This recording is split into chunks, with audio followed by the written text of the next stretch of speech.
दोस्तों नमस्कार, स्वागत है आप सभी का प्यारा उत्तराखंड में। आज का दिन मंगलवार और आज मंगलवार को भारत के इतिहास में एक और नया पन्ना लिखने जा रहा है, क्योंकि अगले 5 साल के लिए आज ही के दिन भारत की जनता ने जो वोट डाले थे उन वोटों की आज गणना हो रही है। आपको बता दें कि तीसरी बार भारतीय जनता पार्टी एनडीए अपनी सरकार बनाती हुई दिख रही है इस भारत देश में। नरेंद्र मोदी तीसरी बार भारत के प्रधानमंत्री, लगातार तीसरी बार भारत के प्रधानमंत्री बनने वाले हैं। इस समय तक आपको बता दें कि एनडीए को जो समर्थन मिला है, 272 का जो आंकड़ा था उसको उन्होंने पार कर लिया है और 300 के आंकड़े पे इस समय एनडीए चल रही है। जैसे कि आपको पता है कि इस बार प्रधानमंत्री नरेंद्र मोदी ने 400 पार का नारा दिया था, लेकिन हालांकि एनडीए 400 पार तो नहीं कर सकी, लेकिन बहुमत से ज्यादा सीटें इस समय एनडीए के हाथ में है। वहीं इंडी गठबंधन की बात करें तो गठबंधन इस समय 225 और 228 सीटों पर खेल रहा है। आपको बता दें कि जो कि बहुमत से 50 सीटें फिर भी इंडी गठबंधन के पास नहीं है। तो ये साफ साफ हो गया है कि प्रधानमंत्री नरेंद्र मोदी तीसरी बार फिर से लगातार तीसरी बार भारत देश के प्रधानमंत्री के तौर पर शपथ लेंगे बहुत जल्द। उत्तराखंड की बात करें तो उत्तराखंड में जैसा 2014 में हुआ था, 2019 में हुआ था, वैसा ही 2024 में हो रहा है। पांचों की 5 सीटें भारतीय जनता पार्टी को उत्तराखंड की जनता ने भारतीय जनता पार्टी के जो झोली है उसमें पांचों की 5 सीटें दे दी हैं। आपको बता दें कि हालांकि उत्तराखंड में जो वोट परसेंटेज था वो कम था। हरिद्वार में सबसे ज्यादा 63.53 और अल्मोड़ा में 48.74 वोट परसेंट था, लेकिन इसके बावजूद भी जो भारतीय जनता पार्टी के कैंडिडेट्स हैं पांचों सीटों से उत्तराखंड में जीत चुके हैं। अब आपको जीत का आंकड़ा बताते हैं। उत्तराखंड में 2024 यानी कि 19 अप्रैल 2024 को उत्तराखंड में वोट पड़ गए थे।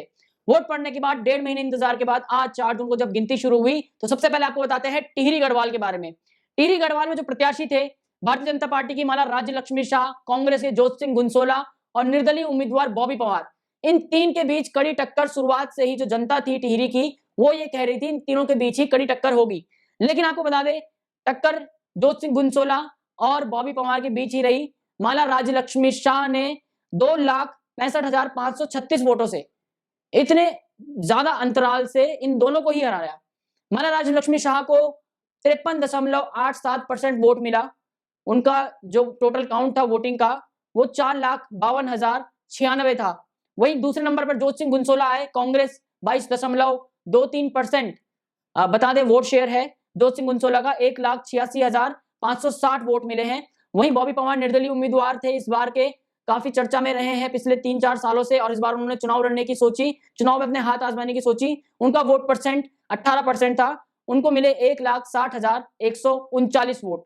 इनके अलावा और कोई भी, चाहे राष्ट्रीय उत्तराखंड पार्टी का हो, बहुजन समाज पार्टी का हो या इंडिपेंडेंट कैंडिडेट हो, कोई भी अपनी जमानत टिहरी लोकसभा से बचाने में सफल नहीं हो पाया। बस ये 3 कैंडिडेट हैं, माला राज्य लक्ष्मी शाह जो यहां से जीत कर गई हैं, जोत सिंह गुनसोला कांग्रेस के हार गए हैं, सेकंड नंबर पर रहे हैं, और तीसरे नंबर पर बॉबी पवार रहे हैं। इसके अलावा कोई भी टिहरी गढ़वाल से अपनी जो जमानत है वो नहीं बचा पाया।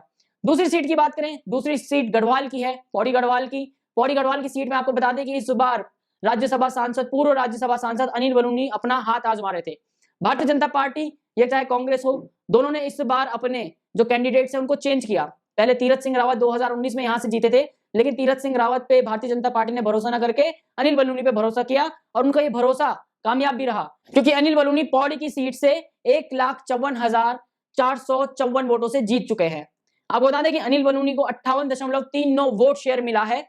वही बता दें आपको कि 4,16,010 वोट अनिल बलूनी को मिले हैं, और दूसरे नंबर पर कांग्रेस के गणेश गोदियाल रहे हैं जिनका वोट शेयर 36.69 था, और वही बता दें उनको 2,61,414 वोट मिले हैं। इनके अलावा जो बाकी के 12 कैंडिडेट्स हैं, जो बाकी के 11 कैंडिडेट्स हैं और नोटा मिलाकर 12, उनमें से कोई भी अपनी जमानत बचाने में कामयाब नहीं हो सका पौड़ी की सीट से। अब आपको बात करते हैं तीसरे नंबर पर जो सीट आती है वो आती है अल्मोड़ा की। अल्मोड़ा में जैसे आपको पता है कि ना कांग्रेस ने अपना उम्मीदवार चेंज किया, ना भारतीय जनता पार्टी ने अपना उम्मीदवार चेंज किया। सबसे कम उम्मीदवार अल्मोड़ा में ही थे, 7 उम्मीदवार। वही भारतीय जनता पार्टी ने अजय टम्टा और कांग्रेस ने प्रदीप टम्टा को अपना प्रत्याशी बनाया था। वोटों की बात करें तो अजय टम्टा 4,14,832 वोट मिले हैं, और प्रदीप टम्टा को 1,89,906 वोट मिले हैं। भारतीय जनता पार्टी की जीत हुई है, जीत का अंतर भी बता देते हैं, 2,24,926 जीत का अंतर है। भारतीय जनता पार्टी का वोट शेयर 64.06 और कांग्रेस का वोट शेयर 29.32। इससे साफ हो गया कि अल्मोड़ा ने लगातार तीसरी बार प्रदीप टम्टा को नकार कर तीसरी बार अजय टम्टा को अल्मोड़ा से आगे किया है। ये चौथी बार था जब दोनों ही अजय टम्टा और प्रदीप टम्टा आमने सामने अल्मोड़ा की सीट में ही एक दूसरे के खिलाफ लड़ रहे थे। लेकिन लगातार तीसरी बार जैसे 2014 में हुआ, 2019 में हुआ और 2024 में भी अल्मोड़ा की जनता ने अजय टम्टा को 2,24,926 वोटों से हराया। चौथी सीट की बात करेंगे, नैनीताल और उधम सिंह नगर की सीट। ये सीट इसलिए भी इंपॉर्टेंट है क्योंकि पिछली बार भी यहां से अजय भट्ट, भारतीय जनता पार्टी के प्रत्याशी अजय भट्ट 3 लाख से ज्यादा वोटों से यहां से जीते थे। उम्मीद ये जताई जा रही थी कि शायद इस बार भी वो 3 लाख से ऊपर वोटों से जीते, लेकिन आज जो रिजल्ट आया चौंकाने वाला था, क्योंकि उम्मीद के मुताबिक थी। जैसा 2014 में किया, 2019 में किया और 2024 में भी करके दिखाया।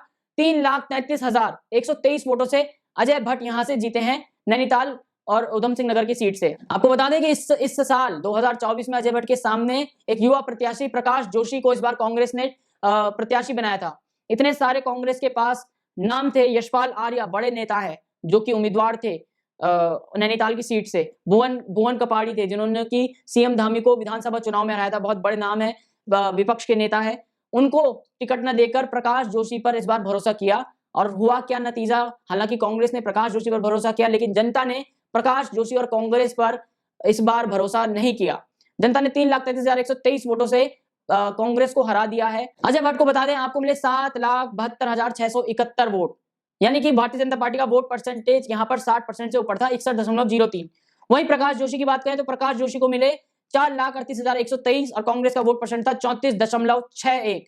और इसके अलावा कोई भी कैंडिडेट अपनी जमानत बचाने में सफल नहीं हो पाया नैनीताल उधम सिंह नगर सीट से। अब आपको बताते हैं पांचवी और आखिरी सीट उत्तराखंड की हरिद्वार के बारे में।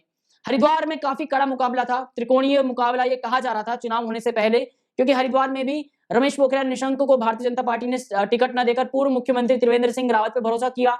वहीं कांग्रेस की बात करें तो कांग्रेस के प्रत्याशी आपको बता दें कि हरीश रावत के बेटे वीरेंद्र रावत को टिकट मिला इस बार कांग्रेस की तरफ से। करण महारा और हरीश रावत के बीच चुनावी जंग काफी चली इस टिकट के लिए, लेकिन अंततः हरीश रावत ने अपने पुत्र वीरेंद्र रावत को यहां से टिकट दिलवा ही दी थी। उसके बाद बात करें त्रिकोणीय सीरीज में तीसरा नाम आता है उमेश कुमार का, जो कि निर्दलीय विधायक हैं। उत्तराखंड विधानसभा चुनाव में काफी बड़े अंतर से जीतकर आए थे, वो भी निर्दलीय। उसके बाद उन्होंने सोचा कि अब हरिद्वार की सीट संसद में जाने का एक मौका है, वहां से उतरे, खूब प्रचार भी किया। बात करें बहुजन समाजवादी पार्टी ने भी हरिद्वार की सीट पर खूब जोर लगाया, यहां तक कि मायावती तक हरिद्वार की सीट पर चुनाव प्रचार करने आई थी। तो आपको बता दें सबसे पहले तो यहां पर हरिद्वार की सीट में जीत हुई है भारतीय जनता पार्टी की, यानी कि त्रिवेंद्र सिंह रावत पूर्व मुख्यमंत्री उत्तराखंड के यहां पर 1,57,015 वोटों से जीते हैं। दूसरे नंबर पर आपको बता दें कि जो त्रिवेंद्र सिंह रावत को वोट मिले हैं वो 6,42,073 वोट मिले हैं। दूसरे नंबर पर कांग्रेस के वीरेंद्र रावत रहे हैं जो कि हरीश रावत के बेटे भी हैं, उनको 4,85,058 वोट मिले हैं। तीसरे नंबर पर उमेश कुमार रहे हैं, उनको सिर्फ 88,912 वोट मिले हैं। और चौथे नंबर पर बहुजन समाजवादी पार्टी के जो उम्मीदवार है जमील अहमद, उनको 41,999 वोट मिले हैं। वोट शेयर की बात करें तो vote share Bharatiya Janata party ने 50.08 का रखा है, यहाँ पर वीरेंद्र रावत यानी कि कांग्रेस ने 37.76 का रखा है। वही उमेश कुमार की बात करें तो 6.93 का है। और उसके अलावा आपको बता दें कि भारतीय जनता पार्टी और कांग्रेस के अलावा कोई भी अपनी जमानत यहां पर बचाने में सफल नहीं हो पाया हरिद्वार की सीट पे। तो ये थे उत्तराखंड के जो 5 संसदीय सीटें हैं उनकी, जिस तरह से 2014 में नरेंद्र मोदी जब पहली बार प्रधानमंत्री बनकर आए वो कमाल करके दिखाया। उत्तराखंड की 5 सीटें उन्होंने भारतीय जनता पार्टी ने अपने खेमे में की। 2019 की बात करें तो 2019 में भी उत्तराखंड की 5 में से 5 सीटें भारतीय जनता पार्टी ने अपने खेमे में की। और अब 2024 में जब तीसरी बार एनडीए, बीजेपी और नरेंद्र मोदी जी प्रधानमंत्री बन रहे हैं, तो इस बार भी 5 में से 5 सीटें उत्तराखंड की बीजेपी और नरेंद्र मोदी ने अपने खाते में की है। फिलहाल उत्तराखंड में भारतीय जनता पार्टी के सर में जीत का ताज सज गया है। वही देश की बात करें तो देश में एनडीए अपनी सरकार बनाने जा रही है। प्रधानमंत्री नरेंद्र मोदी तीसरी बार भारत के प्रधानमंत्री के तौर पर शपथ लेने वाले हैं। हालांकि 400 पार का जो नारा दिया था, 400 का आंकड़ा पार तो नहीं हुआ है, लेकिन बहुमत से ज्यादा सीटें इस बार भारतीय जनता पार्टी ने लाई हैं। फिलहाल के लिए प्यारा उत्तराखंड में इतना ही। जय हिंद, जय भारत, जय उत्तराखंड।